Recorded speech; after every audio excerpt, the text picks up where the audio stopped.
Today we're moving on to a section called Liberate the Power of Your Mind. First section, The Truth of the Mind. In John Milton's Paradise Lost, Satan says, "The mind is its own place, and in itself can make a heaven of hell, a hell of heaven." When Satan says this, he does not realize its truth or the ironic fact that his hate-filled mind has indeed made for him a hell of heaven, but cannot make a heaven of hell. And Satan, in the great work of Milton, has lots of company. Read that line again.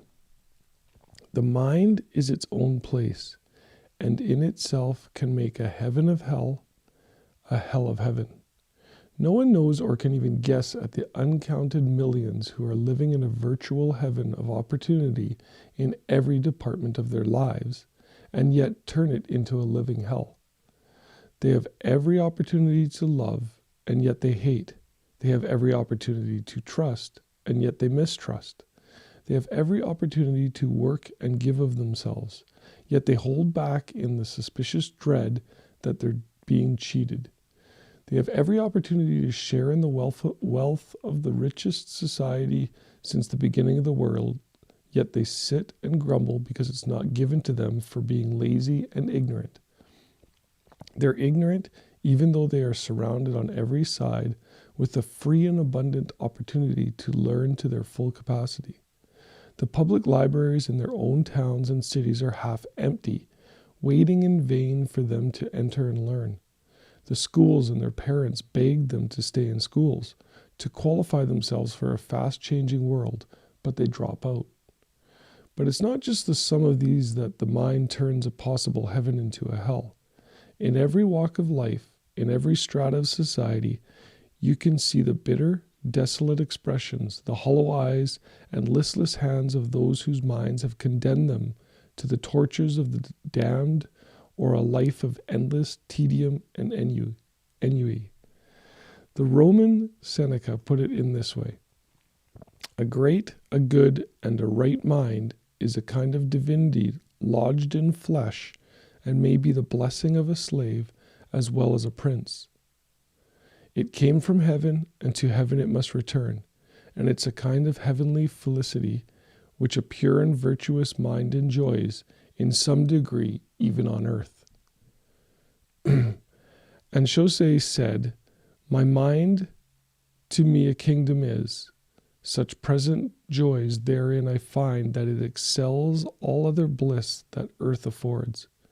Every person's mind is his kingdom, and he, as the reigning monarch, decides what kind of a kingdom it is to be, bleak or bountiful, rich or poor, interesting or dull, happy or unhappy. And the most important moment of our lives is when we understand that we can fashion our minds as we will. What stubbing, plowing, digging, and harrowing is to land, that thinking, reflecting, examining is to the mind. We know the soil is rich, the harvest is up to us."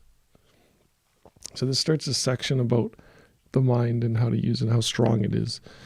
And in the beginning of this, it talks about how everything is the choice to choose,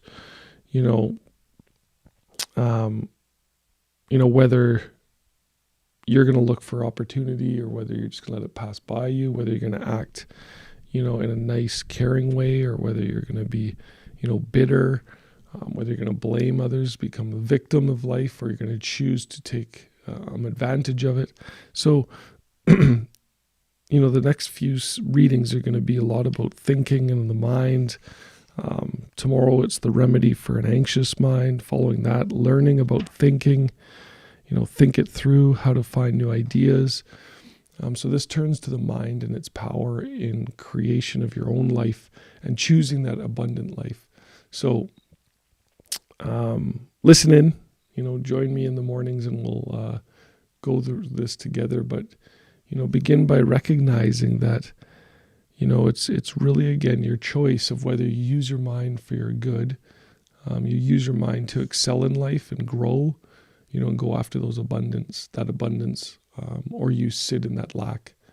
Make the choice, because it does determine whether or not you're making heaven of hell or a hell of heaven. All right. We'll talk to you guys tomorrow. Take care. Bye.